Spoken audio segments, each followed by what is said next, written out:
জানিয়ে দেব শুক্রবারে সারা বাংলাদেশে আবহাওয়া কেমন থাকবে। 22 মে 2026 সাল রোজ শুক্রবার সারা বাংলাদেশে কোথায় কেমন বৃষ্টি হবে সম্পূর্ণ আপডেট আজকের এই ভিডিও দেখলে পরে পেয়ে যাবেন। তো সম্পূর্ণ ভিডিও দেখেন আর অবশ্যই সবাইকে রিকোয়েস্ট করবো ভিডিওতে লাইক করে দিবেন। তো ভিডিও শুরুতে সবাইকে রিকোয়েস্ট করবো নিয়মিত আবহাওয়ার আপডেট পাওয়ার জন্য আমাদের আজকের আবহাওয়ার খবর ইউটিউব চ্যানেলটাকে অবশ্যই সাবস্ক্রাইব করবেন এবং পাশের যে ঘন্টা এখন এনেবল করে রাখবেন, যাতে প্রতিনিয়ত সারা বাংলাদেশের কোথায় কেমন বজ্রসহ বৃষ্টিপাত হবে, কোথায় ঝড় হবে সম্পূর্ণ আপডেট আপনি আমাদের চ্যানেল থেকে পেয়ে যান। অবশ্যই এর জন্য আমাদের চ্যানেলে অ্যাক্টিভ থাকবেন আর নিয়মিত যত ভিডিও শেয়ার করবো সবগুলো ভিডিও দেখবেন, তাহলে প্রতিদিন করে আবহাওয়ার আপডেট কিন্তু আপনি প্রতিদিন পেয়ে যাবেন। তো প্রথমত স্যাটেলাইট মোডে যদি আমরা লক্ষ্য করি বাংলাদেশের আবহাওয়ার ওয়েদার আপডেট, তো এই সময় দেখতে পারবেন রংপুর, রাজশাহী, ময়মনসিংহ কিন্তু অলরেডি বজ্রসহ বৃষ্টি হচ্ছে এখানে, এবং পাশাপাশি দেশের উত্তর পশ্চিম দিক থেকে আসা যে বজ্রবাহী মেঘ এটা কিন্তু সারা বাংলাদেশে ছড়িয়ে ছিটে যাবে এবং পরবর্তী সময়ে ঢাকা, সিলেট, খুলনা, বরিশাল, চট্টগ্রাম বিভাগের দিকে অগ্রসর হতে থাকবে আর কি। তো আমি আপনাদেরকে কিন্তু আগেই একটা আপডেট দিয়ে দিচ্ছিলাম, অলরেডি ভিডিও মেক করে রাখছি যে 21 তারিখ বৃহস্পতিবারে কীরকম বৃষ্টি হতে পারে, ব্যাপক বৃষ্টিপাত হওয়ার সম্ভাবনা রয়েছে। এটা নিয়ে কিন্তু আমি আগেই ভিডিও মেক করে রাখছি।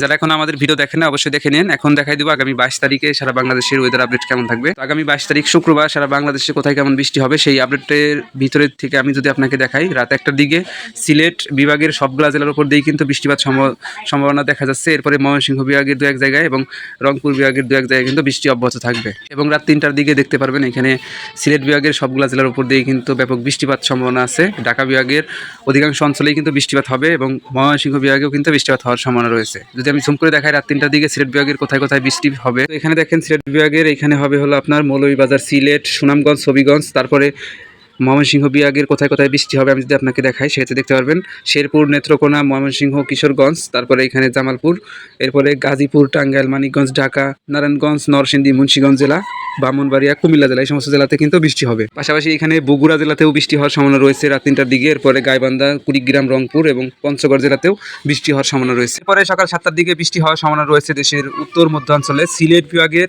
সবগুলা জেলা এবং ময়মনসিংহ বিভাগের সবগুলা জেলাতে এবং ঢাকা বিভাগেরও সবগুলা জেলাতেই কিন্তু বৃষ্টি হওয়ার সম্ভাবনা রয়েছে। পাশাপাশি চট্টগ্রাম বিভাগেরও কিন্তু 2-1 অঞ্চলে বৃষ্টি হওয়ার সম্ভাবনা রয়েছে। রাজশাহী বিভাগে এবং রংপুর বিভাগেরও সবগুলো অঞ্চলেই কিন্তু সকালের দিকে আগামী শুক্রবারে বৃষ্টি হওয়ার সম্ভাবনা রয়েছে। এরপরে সকাল 10টার দিকে যদি আবহাওয়ার আপডেট দিই আপনাকে, সেক্ষেত্রে দেখতে পারবেন এখানে ঢাকা, সিলেট, তারপরে চট্টগ্রাম বিভাগের সবগুলো জেলাতেই কিন্তু বৃষ্টি হওয়ার সম্ভাবনা রয়েছে এবং এইখানে যদি আমি জেলার নামগুলো উল্লেখ করে দেই দেখতে পারবেন এখানে কক্সবাজার জেলা, তারপরে চট্টগ্রাম, বান্দরবান জেলা, রাঙামাটি, খাগড়াছড়ি, ফেনী, কুমিল্লা, ব্রাহ্মণবাড়িয়া জেলা, এরপরে লক্ষ্মীপুর, নোয়াখালী, ভোলা জেলা, এরপরে বরিশাল জেলা, বরগুনা জেলা, এই সমস্ত জেলার উপর দিয়ে কিন্তু বৃষ্টি হওয়ার সম্ভাবনা রয়েছে। এরপরে সিলেট বিভাগের এখানে সিলেট, মৌলভীবাজার, হবিগঞ্জ, সুনামগঞ্জ, তারপরে কিশোরগঞ্জ, ময়মনসিংহ জেলা, গাজীপুর জেলার উপর দিয়েও কিন্তু বৃষ্টি হওয়ার সম্ভাবনা রয়েছে। এরপরে এদিকে বগুড়া জেলাতেও কিন্তু ব্যাপক বৃষ্টি হওয়ার সম্ভাবনা রয়েছে।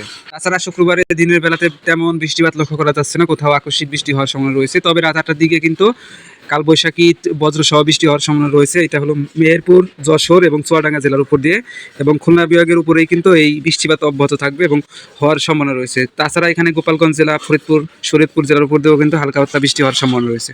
তো এই ছিল আগামী শুক্রবারে সারা বাংলাদেশের আবহাওয়ার আপডেট। আমি সবাইকে রিকোয়েস্ট করবো আমাদের ইউটিউব চ্যানেলটাকে সাবস্ক্রাইব করবেন, যাতে নিয়মিত আবহাওয়ার আপডেটগুলো আপনি সবার আগে দেখতে পারেন। তো এই ছিল সম্পূর্ণ ভিডিও। অসংখ্য ধন্যবাদ আজকে সম্পূর্ণ ভিডিও দেখার জন্য।